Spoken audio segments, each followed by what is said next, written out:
Hello, I am Veenu Keller from Redefine Parenting. I want to welcome you to Spanglish World Network and H.E.R Network on Zingo TV, channel 250 and 251. Please remember to download both the Zingo TV app on the respective app stores and iOS and Android devices. While you download, make sure to rate and leave a comment. The app is free. Zingo TV is also available on Google Chromecast, Amazon Fire and Fire Stick, Roku Sticks, and all smart TVs of 2016 and forward. Today is an amazing day because I have a great guest who's been a friend of mine for many years, and we've both been on this journey together on how do we help people parent, because there's not one book that's ready for everybody to take on and say, I have to parent this way and I have to parent that way. And one thing I love about Jeremy is that we see things the same, we see things differently, and we see what works for our children. And we're both parents and we're both parent coaches, and we're both authors. And so it's a great pleasure to have Jeremy on today for us to have this great discussion on, and I know he doesn't like this word trigger, and he'll talk about that in a minute. And why do our kids trigger us? There's a lot of insecurities we have as parents that we see in our kids that trigger us. Sometimes we see something, that a wound or something that we haven't resolved in our life, and all of a sudden our kids are acting that way, and it's like, oh gosh, how do I stop that? And the way that we stop it, are we yelling, are we punishing, are we making them feel the pain because we feel the pain, because we have that mirror in front of us? So this is some of the things that Jeremy and I are going to have a look at and talk about. And again, this is our opinions. We're not licensed therapists. We are certified coaches, and we're just going to have a real raw discussion on our own experiences of being parents, and as well as what we see with our own clients. So without further ado, Jeremy, welcome to the show, Redefine Parenting. Hello. How y'all doing? It's so exciting to be here. So I've watched the show a couple times, and I'm like, man, I'm gonna be on there. And boom, here we are. You message me, you're like, hey, you got some time? And I'm like, yes, absolutely. I will make the time. So thank you for the opportunity. So let's start out with, like, I know that when you and I were having this talk, I know that we both understand this. I would love just to start this off of, when I said, we get triggered, and yes, we do. And yet you had a beautiful definition of why you don't really like that word. Like there's something that's deeper than just a trigger. So why don't we just take a moment and just start the call off, like looking at that? Perfect. Yeah. So we had our conversation back and forth, and you sent me a couple of things for food for thought. And it's not really that I like or I don't like the word trigger per se, but I see the impact, hypnotherapists and a bunch of other modalities. I see the impact words use, and in common usage, the word trigger is starting to become triggering, because when people say, oh, trigger warning, then people who are prone to being anxious, they start to like gear up, like, oh, I got to wake out about something. And so for me, my model of the world, rather than talk about mental health or mental illness, because that conversation sort of is in my model, it's a false dichotomy, because you're either one or the other. And it's like, well, let's just look at mental process. And when we step back, and disassociate a little bit in a healthy way, and just say, well, what's the process that's allowing a person to get to certain thoughts or certain feelings, or what's true in their model of the world that's leading to certain behavior? And so for a lot of parents, if we have unresolved stuff in our past, then when we see our kids moving through that stuff, a lot of times we'll be associated to it. We will kind of be reliving it as if, it reminds us of the stuff we haven't dealt with yet from when they were, I remember when I was 5 and this thing happened, and oh my gosh, my kid's 5. And we might not be fully conscious of it, but we're kind of wigging out about it and like overcorrecting or over course adjusting or getting ahead too much. And we're amping all of our unresolved stuff into what the kids are doing. And our kids don't know, because they're 5 and they've never done this before. And it's their first time, and we're freaking out, and they're like, what's the deal? So, we're going after flies with bazookas instead of fly swatters. I love it. So I like the idea of just reassociate. Like we're reassociating to unresolved stuff more than we're being triggered, because once you've dealt with whatever the causal factor was and you've resolved the stuff in the past, the trigger has nothing to fire on, and the trigger becomes meaningless, and it's just information. You go, oh, that used to make me upset, but now I realize. Right. I love that. And so that's my frame. Yeah. I love that. Like reassociation. Like I love that. And we get very vulnerable on this show, by the way. So why not now? So my daughter is having a challenge right now, and it's so interesting on how it's exactly that. It's bringing up unresolved things for me. So, when I was a young girl and I was bullied a lot, I tried so hard to find connection. I would ask people questions that I already knew the answer to, just to try to create conversation, to try to feel seen and heard. And I guess you would say that I kind of overdid it. Like I was like so overt, like trying to just put myself there and trying too hard to be people's friends, right? To be seen and heard.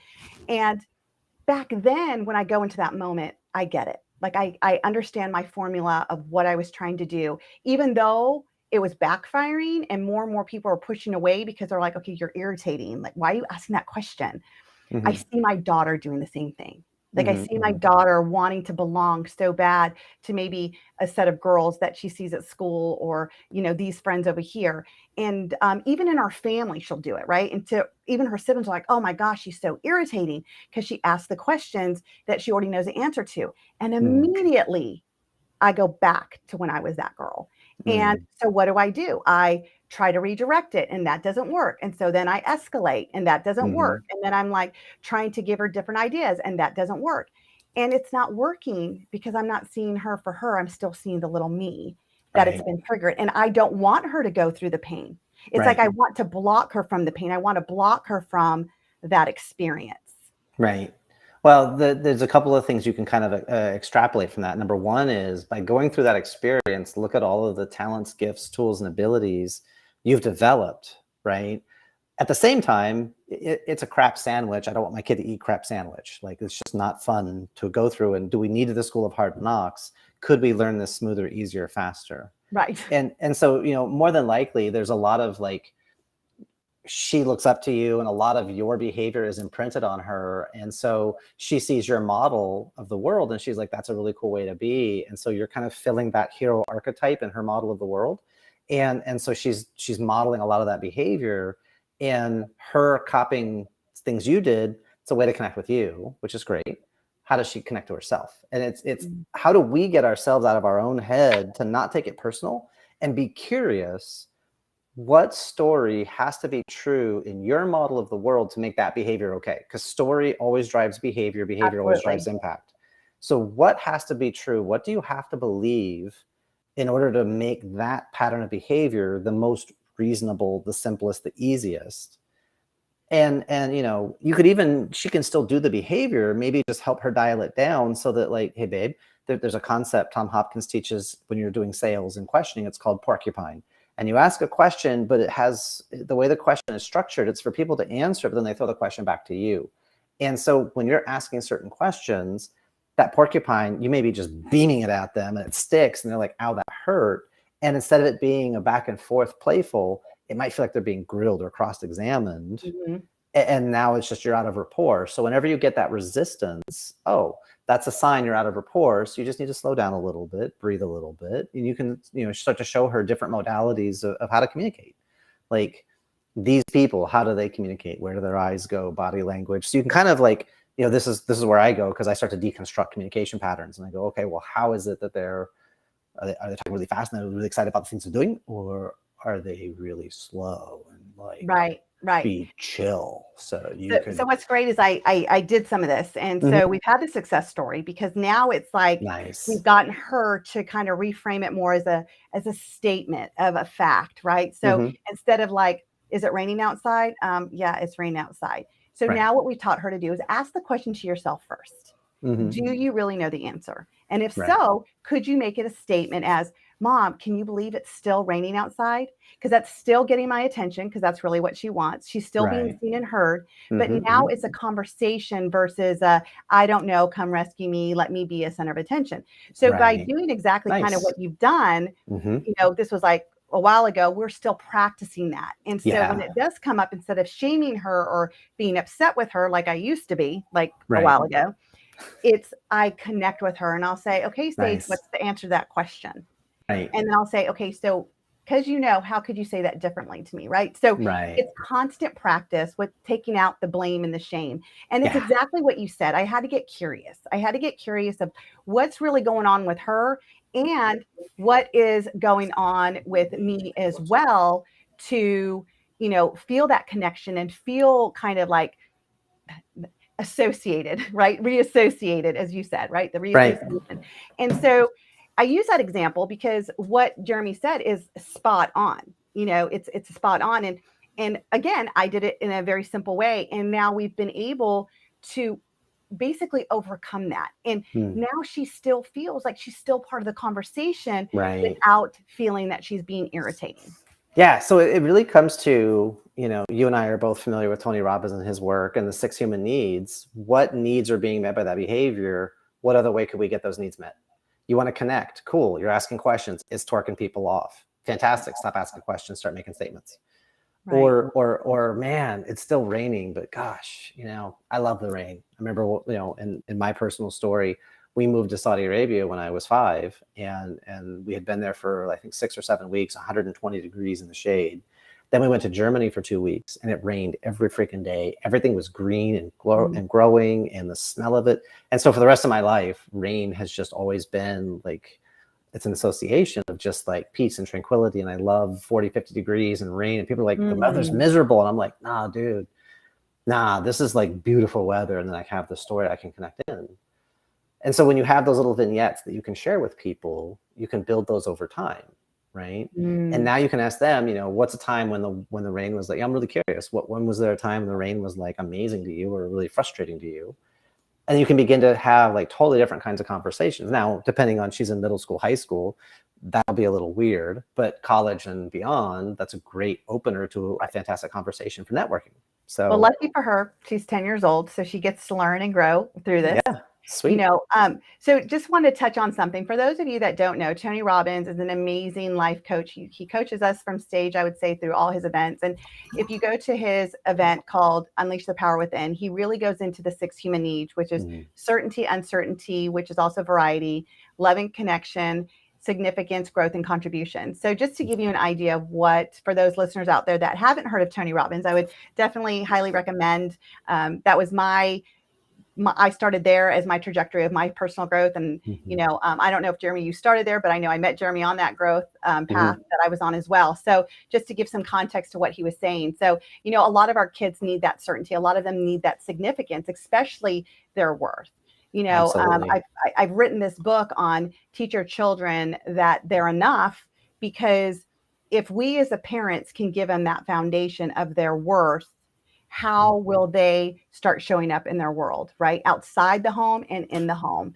So moving along about this whole triggering path, that why else could kids really, make us associate to something? And, I know that Dr. Shafali had a video about this, and she actually talked about, a man not feeling masculine or emasculated. And then he saw his son, being kind of feminine, and then, taking it out because it again, associated, I like that word better, associated him to back when he was a child and how he didn't feel masculine. And I mean, I do see that as well. I do see that he's, again, I think it comes back to what I was saying before about the wound. What's your idea about that?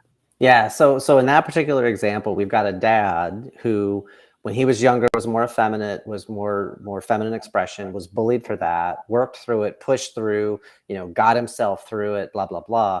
Now his son is playing soccer, and he sees his son being more effeminate, and he remembers the pain he went through. So now he's trying to drive his son away from that, trying to force his son to quote unquote man up and drive more of that masculine behavior. And so for the dad, as I listened to the story she shared in my model, I would be like, well, the dad's still in his feminine, because he's living in all this meaning, which is all, he didn't verify anything. He's just projecting all of this meaning onto his son, and then he's trying to solve his own problems through his son by proxy. His son might not have those problems because the world's a different place now. We're in a different society, in a different period, and the way masculine and feminine behaviors are expressed and associated, it's all changing, right? And so dad is like upset about, well, my son's going to have these things, and not being able to interview the dad. How does the dad actually feel? Well, I love my son, and he's so sensitive, and I love that. At the same time, I'm worried because, it's a tough world, or whatever his story. But what I saw from the description, the dad is projecting his unresolved experience, because for most all of us, we're not all masculine or all feminine. We're some ratio and some events and Absolutely. situations. Yeah, it's not all, pokey out people this and pokey in people that, and boom, it's done. No, people are way messier and munkier than that. So like, get over it. And so maybe for his son, he's just a more sensitive, nurturing provider type of masculine. That's just his son, and that's who he authentically is. Right. And maybe by helping his son to just be who he is and have the confidence to own that, dad can find something for himself instead of, I have to suppress this so he doesn't experience the pain. Because we don't know if he's going to experience the pain. Right. And so just playing off what Jeremy's saying is like, one of the strategies that I would share with you that are listening is that if you see this going on, if you see that, that association to your child and you don't like it, number one, get curious. Like, you guys know, every show I always say, be curious, not critical. So get curious about it and ask yourself, what does it mean for him to act that way? What does it mean for him to be sensitive? And get to know your child. Ask them what it means to them in their life. Absolutely. What if they're, feeling this part of them that is more sensitive and compassionate? Like my husband and we have twins, the 10-year-old twins, and our boy, he's really emotional, and we don't make mention, we don't label it, we don't title it. It just is. He's a person who feels. He's a compassionate kid. And that's what we do. We play on the strengths of it. And we say, wow, how compassionate it is. He really knows how to feel. And we have helped him now to really unpack what those feelings are versus, oh, he's so emotional. Oh, this, oh, that. And I'll tell you, when our children were had to do some testing for their dyslexia and ADHD, the therapist told me that the licensed psychologist said, 25 years of evaluating 7-year-olds, because they were 7 at the time, she says, I've never, ever in my life seen 2 7-year-olds that are so emotionally grounded. Like, they know their emotions and they know how to express them and they know how to basically unpack them. And I said, well, it's what we've done with our children since they were, able to have the emotion and be responsible for the emotion. Like when they've gotten to 2s and 3s and, starting to have those meltdowns to express, I'm not happy. Something's not comfortable. I'm not understanding why you're saying no. And look, I have this opportunity to have this behavior. So you see what I'm doing, right? And we've always told them that you can have this behavior and own it. And when you're going to talk about it, we will. And so we create their room as their safe space to this day. If they're having a challenge and they're upset, we said, you may not disrespect us and yell at us. What you can do is say, I am upset right now. I need some time. And then when you're ready, you come and talk to us. It just happened this morning, actually. And my son went up to his room and we knew he was upset. He was stomping. That's his little pattern that he does. Literally 2 minutes later, he comes down and says, I'm ready to talk about it. I say, okay, tell me what was going on. And he's like, I was upset because I didn't feel like I was able to speak, and that, dad was saying this or you were saying this. And I said, okay, so what can we do differently? Because now we're teaching them ownership. Correct. Now is the time it comes to ownership. So I rather focus on that with my child who's oversensitive than labeling them going, oh gosh, he's going to be too feminine. Like but even oversensitive compared to what? A brick? Right. I mean, what are we comparing this to? Because there's no absolute in human behavior. There's a giant, huge range. Yeah, I think of it like quantum states, and there's like, when you study quantum chemistry and quantum mechanical stuff, it's like, well, the electron is here 90% of the time, but occasionally it's wonky and out where we didn't expect it. And when you start to live in that field of probability, it's like, well, usually kind of in this area, but not always. And so you've hit on something really key, I think, that we want to bring forward to the audience. When you are in a very strong emotional response to something, usually there is some level of judgment. And whenever we're judging, we kill our ability to stay in rapport, which destroys our ability to influence. If you are judging someone, you cannot influence them other than through force, threat, intimidation, through violence or implied violence. You're not going to have influence, right? I can get things to happen. I used to do birthday parties in my Kung Fu school when I had it. And I'd have these kids I don't know. And within an hour and a half later, I'm making a mess and they're racing each other to clean up my mess. And the parents are looking at me like, how'd you do that? And I've got anywhere from 5 years old to 15 years old. Well, because we're in rapport, because I made it fun, because I caught their attention in a different way. I speak to them in a way most adults don't. So I'm doing a lot of these little things to build rapport with them. Always easier with strangers, by the way, always harder with your kids because you have expectations. But whenever you're judging, you kill your ability to influence because you break rapport. So I would offer, instead of judging, evaluate. And that's how you stay curious, which is what you said perfectly. Stay curious by evaluating. I see what you're doing and I see the impact. And I don't think it's getting you where you want to go. That's really interesting. Fascinating. What leads you to that process? And just, you can kind of put on your disassociative hat for a second. And this, whatever behavior your kid is doing, there's a reason for it. Human beings are always reasonable. Even if it's the dog made me do it, that's a reason. So we got to find what's the reason. You understand the reason, you can begin to change the reason. You change the reason, AKA story, you will always change the behavior. Because they have room to breathe, because they have room to exist. When you don't make your kids wrong for where they are, but you can say that's not okay. Hey, I love you, but this behavior is not okay. Take a deep breath. It's okay to feel what you feel, but that's not an excuse to yell and scream and throw things at the cat. The cat didn't do anything. Right. Take a deep breath. It's okay. Right. And then what we would do is, based on the age of the kid, you've got, Autumn, or Evie is 7, so she's got 7 minutes. Like, go up to your room, you got 7 minutes, then we'll check on you, but you got 7 minutes, just chill out, take a deep breath, get back to center. It's cool. You're allowed to be upset. Mm-hmm. But what's going on? What drove that? It's all dominoes, right? And when you figure out what the dominoes are, just pull a couple out and things don't explode anymore, because you can interrupt the patterns. Right. But we got to identify it. And that's where our strong emotion is, because we're jumping from the beginning of the pattern, we're jumping to the end, and it's going to mean for their whole entire life, and they're going to be, and it's like, hold on, they're 5, they're 7, they're 15, breathe. Yeah. And when I used to work with families 23 years ago, and I was learning in school, and I was doing my bachelor's degree, and there's like the right way to do it, right? Textbook way, best practice is what they would say.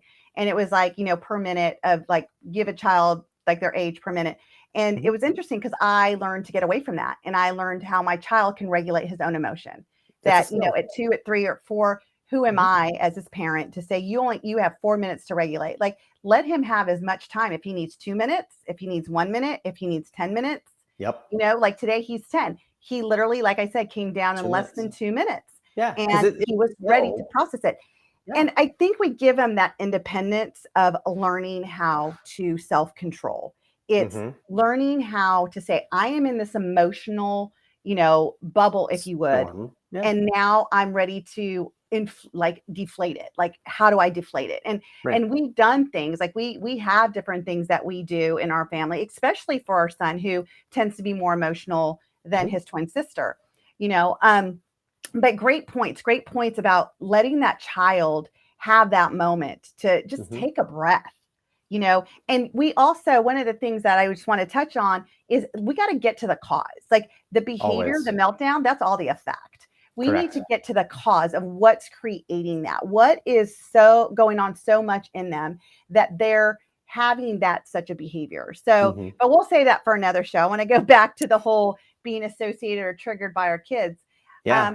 Another opportunity why I see, working with families for, 25 years or whatever it is now, is that a lot of parents also, not all, but there are a lot of parents out there that feel that the way their kids behave or what they do is a reflection on am I a good parent? Am I a good mom right now? Yes. And it's like, you know what? We do the best that we can with what we know in our lives. Yeah. Well, hey, is the cord cut? Oh, okay. So they're their own person? Oh, okay. Correct. Like, and immediately, I had to do that with my wife, because occasionally she would just be upset. I'm like, hey, cord's cut. They're their own person. It's theirs. And I feel like I personally got to understand this at a deeper level because Jeremy, when I met you, I was a single mom at the time, and I only had my 2 boys, and they were in their, young and teenagers, and now they're 28 and 23. So they keep getting older, by the way, not us. Just them. And when they became their own person and they became adults, and my oldest one's married and he has a daughter who's almost 5, I realized that if I am not taking responsibility for the choices they're making as an adult, why was I taking responsibility of the choices that they were making as a child? because Mhm. when I remember this one time specifically, I was married to my kid's father at the time, and my son was in kindergarten, and he hit a girl. And he came home, and my ex-husband, he was livid. He was like, "What? You don't hit girls?" And he just like flew off the handle emotionally. So we have Mhm. to ask ourselves, why? Is that a reflection on us? Of course, that's what we were feeling. We're feeling like, oh my gosh, what are people going to think about us? Do people think that we're sitting here hitting people and whatnot? Because we don't do the spanking method. Mhm. That's not our way of disciplining our children. And so, but my son got a spanking. And I was like, in that moment, and I had no idea of what I know now, I was like, how is spanking our kid for hitting someone else going to resolve it? Well, I'll show And you bigger violence for the violence you're perpetrating correct. And to so I scare was like, you into not being violent. it was so not aligned with me at the time. And yet I was still also learning and growing. And what I realized is it was that reflection on, oh my gosh, are we bad parents? Because our child made a choice. Now, in our home, they never got spanked. In our home, we didn't have violence. Mhm. We didn't watch violence. So we start to go through this index, right? Where was it my fault? Not one thing we did was our fault, but yet Nope. as parents, we were still shaming ourselves. We were still Correct. taking on like, oh my gosh, I'm a bad parent. So fast forward now, my sons are 28, 23. They make choices. Maybe it's a speeding ticket. I'm not taking responsibility for that. Mm-mm. Do they know not to speed? Yes. Have I taught them not to speed? I mean, we're going to chat. We'll shelf that answer. Well, 5 miles over is not speeding. Right. What's 5 miles? That's 5 And miles. if I'm not taking responsibility now, then I can't take responsibility now with my younger ones too. It's allowing them to know, here's the guidelines. Here's what we teach. Here's our values in our home. We Mhm. actually have a theme in our home, and it's loving kindness. Mhm. And so we teach this, we breathe this, we talk this, we do this. And Mhm. yet, when my child goes outside this home and they make a choice not to live within that loving kindness, not to live within the values, it's Can't their control that. choice. Yeah. And you know what? They're going to grow from that. Yep. And Yep. Thankfully, it was a small infraction correct. versus because there's a friend of mine runs a martial arts school, and I met him, I think he was 16, testing for a second-degree black belt. But they had a kid who in the 3rd grade stabbed another kid in the eye with a pencil. And the kid who did the stabbing is in the martial arts now because the parents went through and went, wait a minute, for our kid to do this, is that because he felt safe or is that because he felt threatened? So he didn't have confidence. So he resorted to violence because he had no other way to assert himself. So I met him at 16 testing for a second-degree black belt. And part of his test, he held his arm out to the side, and they took a like a rake handle and they smashed it over his shoulder and shattered it. He didn't move. And they did the same thing on his thighs. They broke a 2x4 on his thighs and he didn't move. And it was the idea of the resilience, the strength, the confidence that I can take things and it doesn't bother me, it doesn't affect me because I have something bigger and stronger inside of me. So they went into that behavior, and he's afraid. We need to get him not afraid. We need him to have confidence. And so they went into how to have other ways to handle so that violence isn't the only way to power. I can use my words. I can use my force of presence. I can just use my body language. There's so many ways to express power when you have it. But usually the people that resort to only one expression is because they don't believe they have any other forms of power except violence. Yeah, So it's it's like, interesting. we got to give you more agency intelligently and in a social boundary, right? In a Right. code that there's a time and a place, and I will only fight to protect my life and the lives of others, not to And I get my way. and what's great about the way that parents handle that. So the parents, what I'm hearing you say is not like, oh my gosh, we're bad parents. They're looking at the action going, okay, is he afraid Mm-hmm. and he needed to protect? That You behavior know, is not okay. What made that okay in right. him? And let's fix that. Exactly. And so, Yeah. and that's really what we want to tell our listeners is like, Yeah. how do we get out of being triggered from our kids associated to something that they're doing, whether Mm-hmm. you feel it is something that you see in yourself that's not taking care of a wound, whether it is you feel it's a reflection of your parenting. You know, Mm-hmm. I've said this before on a different show is that, you know, I had a client that I worked with, and she had the opportunity to meet my kids, and she's later on said, she goes, oh, your kids are not your walking talking business card. And at first it bothered me, like I was really like triggered, if you would. I'm like, what? Yeah. They're not They're And not let me tell perfect. you, my growth now, my growth now is they're absolutely not my business card. They're my children. They're my children that I don't coach, that I love and I guide. And I do use the strategies I share with my clients when I'm coaching them, and it works. And that's why I use them. Yeah, but your kids are going to have their own opinions. Correct. Strong parents raise strong kids. Duh. Hello. You know, when your kids push back on you, is that because they're disrespectful, or is that because they're trying to communicate their model of the world forward? Right. And right. So I just want to help the listeners that also don't understand model of the world. So we all have filters, even our kids. And every piece of information we delete, distort, and generalize that information. Yep. And because of that, whatever our filters are, our values, the way we were raised, the way we see the world, whether it's influenced by social media, our friends, our family, TV, the music we listen to, the stuff we watch, we have influences every day in our life that create that filter. And it's through those filters that we create how we see the world.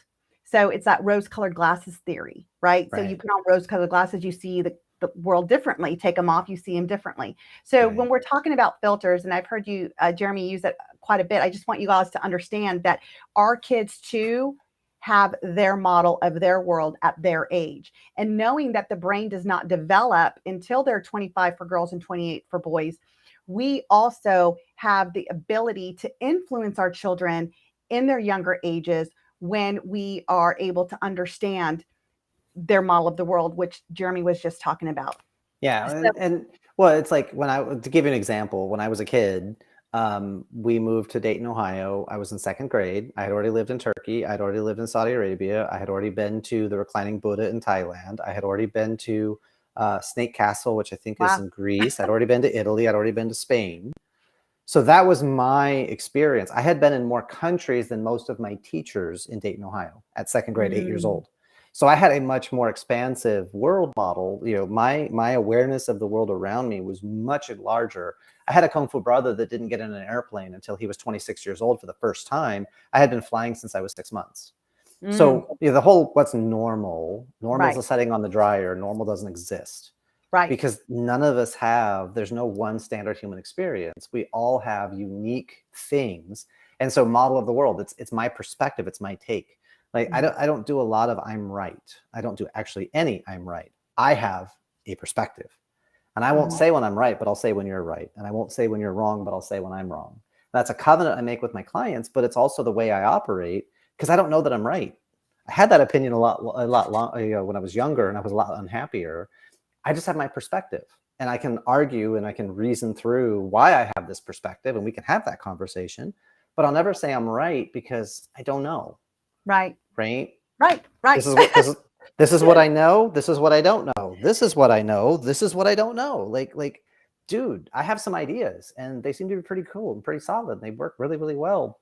But yeah, I take my clients through a process too, where I say, you know, it's right when you get the right, response that you want or the right outcome that you want. And the other thing is that, like, understanding that, you know, if we stop wronging our kids for the way that they are and we start appreciating them for who they are, we would have a better connection with our children. And, you know, through Redefine Parenting, I had created a 6-week video course called Crack the Code to Parenting. And I believe it's week 2. There's a whole video on letting go of the baggage, letting go of our own baggage as parents in order to parent. And that's where I got the idea of Redefine Parenting, because I can say for me, I was a parent at the age of 20 and I have birthed 4 kids and I have 2 stepdaughters. So total, I have 6 kids and a granddaughter. And I will say that there's never been one ideology that I've ever lived by for my children. I parented my first set of kids, that's crazy, but they're adults now, in a way that I was parented. You know, I said that I wasn't going to yell. I said that I wasn't going to ground. I wasn't going to punish. And that's exactly what I did. And the reason why I said I wasn't going to do it, because it didn't feel good to me. It just took my worth away. It made me feel like I was never good enough. And yet I didn't know any other way. So I got comfortable with this way. And I was getting the results I wanted for my kids, or at least I thought I was getting for my kids. Right. And now, because God gave me a redo with my twins, my husband and I do it totally different. We don't punish, we create rewards. We hear them, we understand them, we ask them questions, we get curious. And why did I do that? Because I let go of my own baggage. I let go of what I felt or what I thought parenting had to be in order to get, like we were saying, the right results, the perfect results. There is no perfect, because I will admire my child for however they want to grow up. If they want to be a cheerleader, be a cheerleader. If you want to be, in choir and you're a boy, then be in choir and you're a boy. Let's rock it. Like whatever you choose to be the best you. And that is what I had to realize, is getting out of what society thinks my children should be, what society thinks my parenting should look like. And I need to be the parent that each child needs. If that's a conscious parent for that child, if it's a helicopter parent for that child, all my children have different personalities and different needs. And I will be the best parent I can be when I can identify how to connect with each of them. So it's letting go of that baggage. It's letting go of your perception of how parenting has to be. And it's opening your mind and the ability to see your child to what their needs are at that moment. Well, it's exactly what you said. What you need to give to your kids, give them understanding and acceptance. Well, guess what? The more you can give that to them, then you can give it to yourself too, because you can't give what you don't have. And that's how you start to interrupt this whole triggering process. Because what is triggering? Triggering is a situation is occurring that I don't have the internal resources to manage or regulate. And so my nervous system goes bonkers, and my words go crazy, my body goes crazy, and just everything goes kind of wonky donkey, technical term. And so when we start to understand, we start to accept, we start to stop the judging, then it starts to take the tempest back into a teapot. It starts to slow down the processing, because I'm thinking of a specific situation where I know family has an autistic daughter, and mom gets really, really angry, really, really fast, really, really upset. But the daughter is a visual communicator, right? Like so when she gets upset, she runs and hides her face because she doesn't want to see what's being said. So she'll run and she'll hide her face. But mom is a very auditory. So mom wants to explain and talk. But then when the daughter is not looking at her to listen, mom feels disrespected. But for the daughter, there's stuff, there's a bird outside. She's listening, but she's looking because she's visual dominant. So she's still listening because you ask her questions and she can answer you, and she's back to this. Well, the mom now feels disrespected. Okay, well, where else has the mom ever felt disrespected? Because feminine patterns, whenever you feel a strong emotional state, feminine and scarcity, you go back to every other moment in your life you've ever felt the same way, and all of it is fresh again. It's like, why do women freak out when the toilet seat's down? Not because the toilet seat's down, not because they can't just look, but because it makes them feel like somebody was thoughtless and careless and inconsiderate, and where else in their life have they felt the same way? And all of that comes back up to consciousness, and they're like freaking out, and they're angry, and they're hurt, and they blow up, because it's not that one incident, it's just another in a long line throughout their whole life. And so it's like, take a deep breath, slow down, take a step back. Did they really mean it this way? Did they really? And then I train my son and myself, like, we always, when we pass a bathroom, we look, is the toilet seat down? Because we just build disciplines to not have that fight. Duh.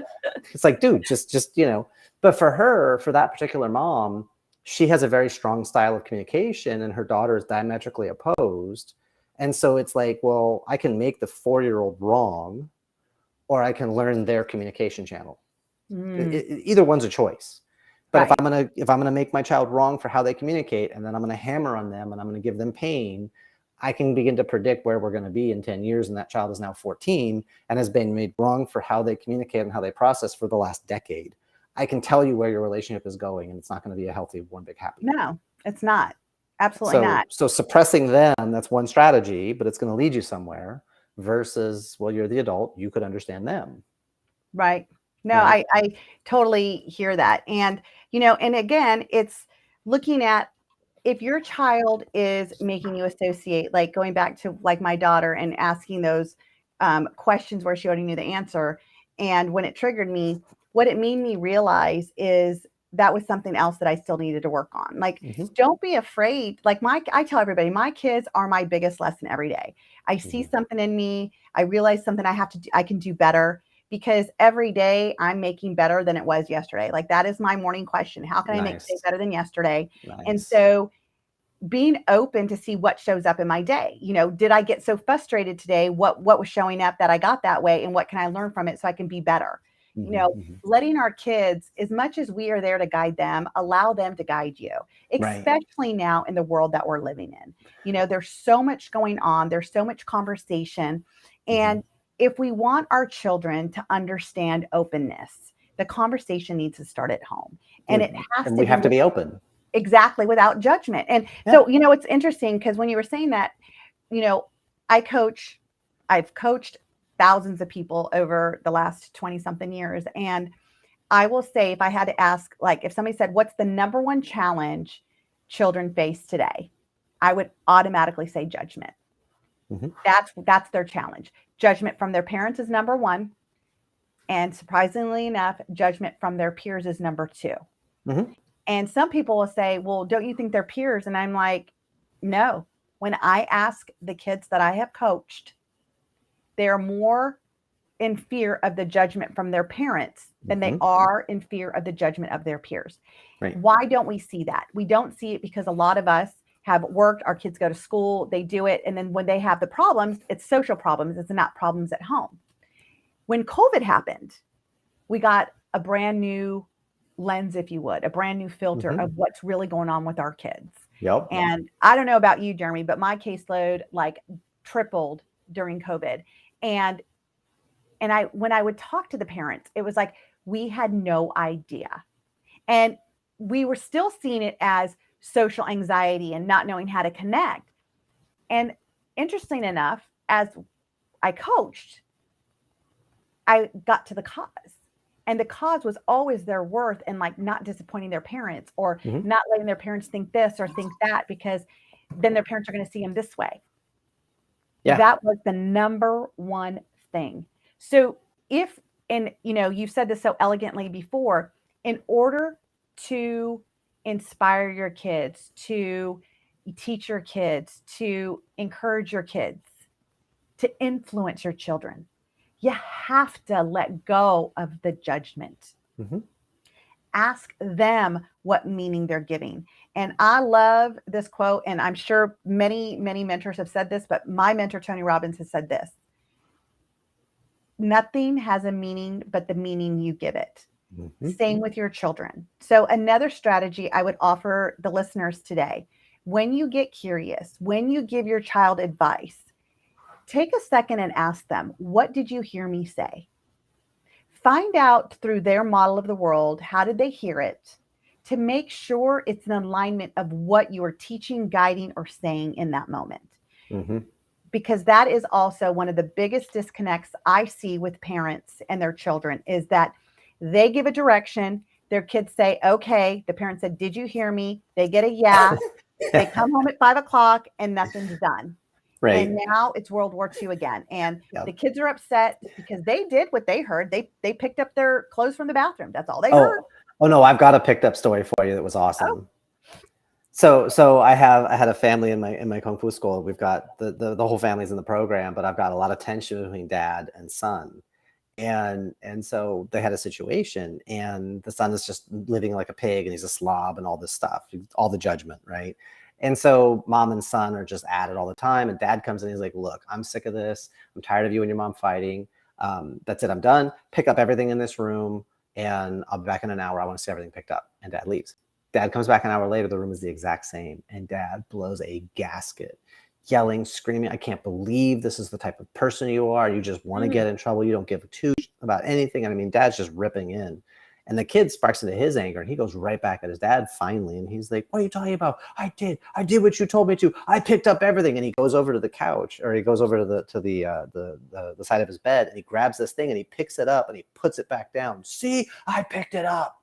And dad, because I had been hammering on dad about some things, had a flash of realization. They were still dealing with a child brain in a 14-year-old body who's literal minded. I picked it up. And dad laughed, and he's like, okay, you have an hour one more time. I want everything put away. This is what I want it to look like. This is how I want it to be. I want this way. I want that way. And dad went through this whole big litany, left, came back, and he had exactly what he asked for. But it was because mom and dad had been parsing their meaning, pick up your room, and the kid had been picking up and putting down everything. not put away, not clean up, not dust, not vacuum, not keep it out, get your closet organized, get it nice and tidy. Like they weren't using the words they were using. The kid was listening to the literal container, but he wasn't being an obstinate teenager. He was still functioning in a child's literal brain. I heard the word you asked. I did the words you asked. And it was like this giant flash of realization. Oh crap, the words I'm using matter, because I'm creating metaphor and imagery with the words. Right. Yeah. Right. Calibrate, adjust, dial. I love all that, because that's exactly it. Kids are very literal. Their brains are not, the frontal lobe's not developed until they're adult. They don't have the executive functioning. They don't have the reasoning that we have. They don't see the long-term consequences that we see. I would say they get flashes of it, but it's not consistent. Like, it hasn't fully turned on, but that's why they drive us crazy sometimes. Cause like, you were so good yesterday. What is the deal? Why today are you? And it's like, well, because it linked in yesterday, but today it's just not, it's exactly. So it's firing off. That's what our frontal lobe does. It gives us that long-term understanding of like, this will happen long-term if I do this. And, I'm certified through Dr. Amen as a brain trainer. And, he says that this is why teenagers need us. We as parents are their frontal lobe. And basically, we need to help them have that executive functioning. We have to help them understand, because this helps their brain grow and have the understanding. So when their frontal lobe is fully developed, it's with they have the reasoning, they have the understanding, they have the executive functioning of how they have been trained. And it's funny because a lot of people will be like, well, but no, my kid understands, like, don't touch the stove, it's hot. I'm like, because they have a physical reaction to it. Like they get it. And it's they're trained because they're a creature of habit, if you would. Right. So, right. And when you start getting into strategy, it's all ephemeral constructs of the mind. Right. So it's a concept called laddering. We build our kids a ladder of logic for them to climb until it becomes a self-sustaining strategy that they run it now. Right. Yeah. And so that's why I say, ask your kids, what did you hear me say? Feed it back. The other thing is asking your kids also to say, what is it that you want from this? Like, that's the other thing, is that we just assume what the reward is. We just assume this is what they want, and we're not even asking them. And then we figure out, like, my kid's lazy, my kid's not motivated. Well, do you even know what your kid wants? Does your kid even know that you're striving for this over here on the right side? They're still way on the left side, and you don't know how to get them to match because the kid doesn't have your understanding. So the communication, and again, critical. That's where one of the like a lot of my parents say, I'm so triggered because they're so not motivated. I don't want them to be like my ex-husband. I don't want them to be like their brother, right? So there's a comparison. So the other strategy is take out judgment, right? Take out the comparison. Like, stop comparing your kids to anybody else but themselves. Right. See what's great in your child and see how to expand upon it. Learn what is it that they specifically want, and learn how to help them achieve it. And don't do it for them, please. Like, we have got to start helping our kids be more independent. And, last week episode with my friend Allison, we talked about how do you raise independent kids? It's not being that person to go do it for them. It's allowing them to do it with your guidance in that. And if you really look at all of this that Jeremy and I have been talking about, it tells you that there's no reason to feel your own judgment as a parent due to your children's behavior. And if your child's, making you associate from a past wound or something that's not resolved, ask a better question for yourself. Like, what do you need to do to resolve it so you can see your children through fresh eyes? See them through fresh eyes. Yeah, the key, I use the anagram ROAD, ROAD, because my name. But we get into a pattern, rejection. Whenever we get rejected, whenever the kids feel rejected, it very easily slides into overwhelm, because I'm trying to do a thing and my resources internally aren't producing the result. What's wrong with me? What did I do? And then all the self-talk can kind of drive us. But we get into overwhelm, and when we're in overwhelm, then we slide over into feeling anxious, because now we're trying to put our minds into the future and come up with every possible permutation of answer, which drains all of our resources. And now we're exhausted and we're nerfed. And so to get back power, we fall into D, which is disrespectful behavior to ourselves or to others. The yelling, the screaming, the temper tantrum, the negative self-talk, the I'm the worst at this, I'm so horrible. And that the antidote to all of that is acceptance. But acceptance doesn't mean roll over. I can accept something because then now I can influence it. I can accept that my child is upset. I can accept that my wife is frustrated with the situation, because then I accept the reality of that moment. That's when we become powerful to become an agent of change and do something different. But when we resist that feedback, when we resist our kids being upset, or we resist whatever, that's where we start to make our lives more complicated, because now we're fighting against the inertia of the moment versus just go, this is the deal. Okay, I can handle this. And we step in, now we become powerful. Whenever we step back, like we're putting the brakes on it, but we're also taking ourselves out of power to impact what's really happening. So breathe and step in and accept it, and then go, okay, this is happening. And now what am I going to do about it? And then you can drive forward. I love it. So can you just go over those again real quick? The ROD? So R is rejection, because it's the first thing. Something happened, and nope, that didn't happen that way. That's not real. That's not okay. I don't like that. I don't want that. Whatever the type of rejection. But when we reject, very often it drives us into overwhelm. Because now it's what does this mean? This didn't work out the way I wanted. It's not happening. It's not. And so we're in our heads with all this overwhelm, and that very easily slides into anxiety or anxiousness. Because now we're putting our minds out in the future. And because that went wrong, and because of that, I have to come up with every possible answer for the future. And we're like, every possible way it could go wrong, and come up with strategies and answers and counter answers. And we're burning resources. So we feel disempowered. And then eventually we end up in disrespect to ourselves or to others. Internal, I'm so stupid. I'm so dumb. I'm the worst. We tear ourselves down. We make ourselves smaller to justify the rejection. Or we disrespect other people. We make them wrong for their rejection of us or our gift or our offering. And, well, you're the idiot. You're not nice. And you're a poopy head. And you have stinky breath. And so we disrespect them, or we disrespect ourselves. And we can add drugs and alcohol and cutting and a bunch of other behaviors into quote unquote disrespect. But the antidote to the whole sequence is acceptance on the first piece, and go, okay, that didn't work out the way I want. What do I need to do different? Because acceptance doesn't mean just roll over and be a doormat. It just means I've realized that actually happened, and now I can step into it. So, okay, what do I want different? How could I? And you begin to change your questions. Why is a question that will keep you in overwhelming anxiety? Yeah, we don't use why. What and how? What do you want? How do you want to get there? That's always a more powerful strategy. Yeah, we I've discussed this on other segments too, is take out the why. Why put somebody into defensive mode, and that's, we can go on a whole nother tangent on lying and everything else with that word why. So that was amazing. I love that ROAD. That's so good. So we're going to just wrap it up. We have about another minute. And I just wanted to say that, instead of getting associated to what your kids are going through or triggered by it, I'm going to say, I think that overall thing that I've heard from Jeremy and myself say today is get out of judgment first. If you're not judging, are you really going to be triggered? What are you making it mean? What do you start evaluating? Evaluate. That's the key. Yeah. Be curious, not critical. As I've always said, Love be curious, not critical is my motto for almost every show that I have here. So, Jeremy, we have like 1 minute left. If you wanted to give one golden nugget for parents to really take home today, all the listeners that are listening right now, what would that be? Appreciation. Because whatever you've got going on with your kids, they're freaking here. And more than likely, they're an answer to something that you've been asking for a really long time. And sometimes they fade into the background. We take them for granted and we drive forward. And sometimes we have to.